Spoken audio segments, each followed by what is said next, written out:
இதே ஃபீலிங் தான் இருந்தது. நான் முதல்ல லண்டன் வரும்போது. லண்டன் உங்களுக்கு கன்ஃபார்மா ஆச்சரியப்பட வச்சுடும். இன்னைக்கு சென்ட்ரல் லண்டன்ல இருக்கேன். ஆஃபீஸ்க்கு போக வேண்டிய நேரம் வந்துச்சு. ஸோ நான் காலையிலே கிளம்பிட்டேன். என்னோட வீடு பார்த்தீங்கன்னா ஸ்டேஷன்லேருந்து நடக்கிற தூரம் தான். அதனால ஸ்டேஷனுக்கு நான் நடந்தே வந்துட்டேன். லண்டன் மெட்ரோ பார்த்தீங்கன்னா ஃப்ரீக்வெண்ட்டாக இருக்கும். நீங்கள் ட்ரெயின் மிஸ் பண்ணுறீங்கன்னு கவலைப்படவே தேவையில்லை.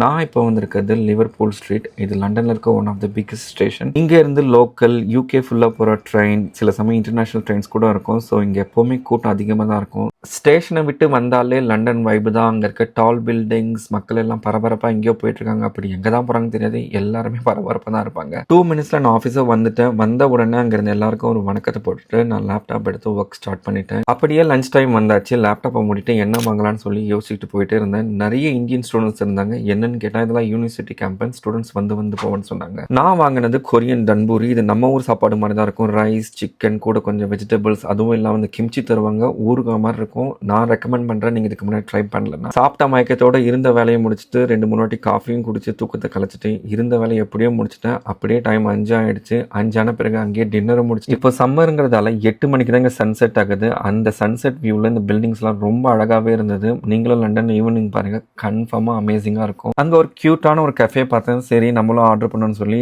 ஐஸ் லாட்டி ஆர்டர் பண்ணேன். ரொம்பவே கசப்பாக இருந்தது. எனக்கு அவ்வளோ பிடிக்கல. பட் நீங்கள் ட்ரை பண்ணிங்கன்னா சொல்லுங்கள். அப்படியே என் ட்ரெயினும் வந்துடுச்சு. மறக்காமல் என்ன ஃபாலோ பண்ணிக்கங்க.